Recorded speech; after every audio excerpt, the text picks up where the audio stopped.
Shalom, Havadim. Precious Mishpachah, thank you for waiting, ma'am. Good morning. Today is Wednesday, October 10th. Anyway, you can look on your phone or check your calendar and see. Anyway, no, this message, I just wanted to come on and talk to one of my new followers. I believe she's a new follower. Her name is Valerie, but she had posted a comment inquiring about Christmas and how I believe this is her first time either not celebrating Christmas, and she doesn't know how to relay this information over to her family, who is inviting either her over for Christmas or they want to come over with her grandkids for Christmas. And she just wants to know, how does she tell this to her granddaughter that she no longer celebrates, and maybe what's an alternative. And I just wanted to give you a little bit of my experience. So about, this will be the third year that I just completely stopped celebrating and really esteeming all of those man-made holidays. And what I did was I just told my son flat out, that this is what we're gonna start doing now. And then I introduced him when it came time for the Christmas season. I introduced him to Hanukkah, and it was absolutely great. And, the reason why it was so amazing is because when I felt myself in the beginning stressing over it, I listened to Abba and his Ruach and just prayed about it. And it was really so effortless. Now, mind you, my son was older. He was in high school. And so it wasn't really that big of a deal as when he was a little bitty kid.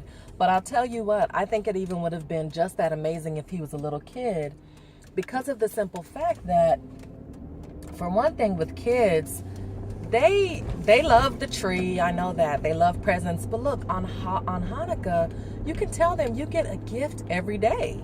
The 7 days of Hanukkah, the 7 or 8 days, you get a gift the whole time. I'm sorry, the 8 days. You get gifts every day if your family chooses to go that route. And that's something that even as an older child, my son looked forward to, and I did too. But we all made it in relation to the story of Hanukkah, and I will leave Alan's video in the Shelomoh section on Hanukkah and on all of the, on all of Abba's Moedim that we should be honoring and esteeming and divorcing these wicked man-made holidays.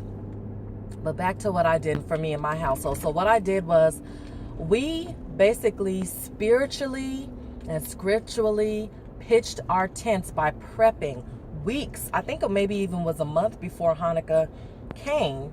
And this was in 2015 or 16, I believe. I can't remember. But yeah, so we prepped. We would have studies on the story of Hanukkah and the Maccabees and the Maccabean.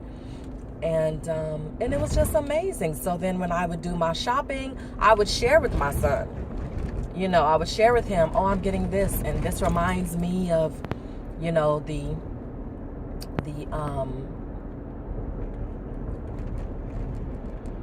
Hanukkah. I'm sorry. I blanked out. Not really blanked out, but I'm thinking about that first. Man, that first time was so amazing. I mean, each time is amazing, but that first time, it just blew my mind, because Abba he worked it all out. And, and there was really nothing that I had to do to force the situation, and it came out so wonderful. And from buying our Hanukkah candles to really researching, and it was a family effort versus on Christmas, You wake up, everybody opens their gifts. Yeah, you hang out with your family, but 9 times out of 10, a family is not thinking about the Father on Christmas. And with your grandkids and your small children and your teenagers, let them be a part of it. You know, you guys can read the story together. You can look at the scriptures where Yuhshua, you know, where it mentions him walking, I believe, in the temple on Hanukkah. There's things that you can do to incorporate your entire family. And kids are resilient. They are resilient. When you explain that to them and explain how important it was to see the miracle that Yahweh had done for his people, you know, to pave the way for us today. And, you know, it's a prelude or a foreshadowing of how he's going to restore his temple in the future. It's actually very beautiful. So that's what we did. Again, we pitched our tents together as a family. I led the way because I'm a single mom, so I'm head of the household. And so I was just surprised that Abba was working through my son and he had no issues with it. It was so absolutely beautiful that by the time we got to the gifts, it was like I was the one that was wrapping gifts and you know, because my mind was still set on Christmas, wrapping gifts, and my son was just giving me, you know, he was just like, oh, okay, day 2, mama, here. He would just hand me anything, but he was more, I could see he was more excited about the story of Hanukkah and about Yuhshua and about what Yahweh had done for his people, for those small, you know, that small sect of that individual group of Jews, and how he had helped them to overcome, you know, and it was amazing. And just lighting the candle too. You can have your granddaughter, every night when it's time to light another candle, you can have her. She can turn the lights out. She can light the candle. You all can say a prayer. That's what we did. And it was absolutely beautiful. I guess the gist and the moral of this video is just give it to Abba. You know, that's really the moral of all of these videos that I tell you guys. If you give it to Abba, you'll be so amazed. He can make things happen and pave the way for you to stay on the path in a way that you can never do on your own. Now, when it comes to the family, I know that you had also asked, how do you explain this to your family?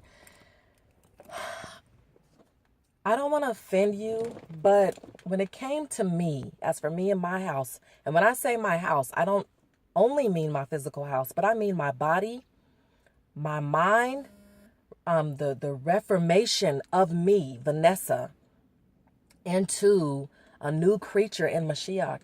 I cared none about what anyone else said about me and my walk, because he had delivered me from years and years and years of what the locusts tried to take from me, which was demonic attack in my sleep and demons having the right to live in my house, my literal house.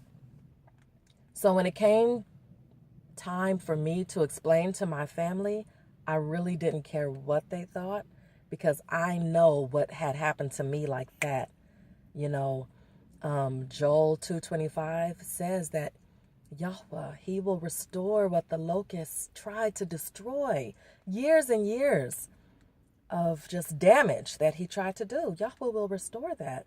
And so if you just lean on him, I don't know your relationship with your family, but if they love you, they'll respect that. Just tell them you no longer celebrate these holidays. If you really want to introduce this to your granddaughter, ask her parents if they would mind, you know, if she still came over and you introduced them.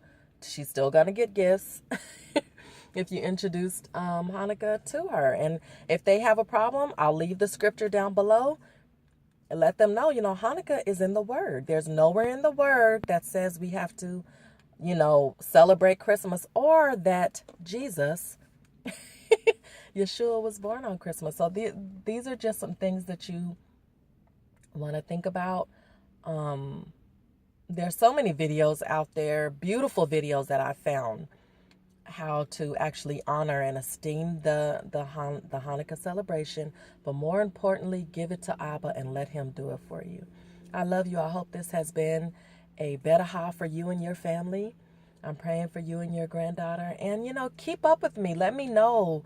Update me on how that went, your talk with your family, and how Abba led you to do that, Valerie. I know that you're an older woman, and I have so much respect for my elders. And I'm just thankful and grateful that Yahweh, even in young or old age, that he brings in who he wants to, when he wants to, at whatever time, because he knows the end from the beginning. Praise Abba for that. I will see you in the next video. This is the day Yahweh has made. Let us rejoice and be glad in the headwah of it. Shalom.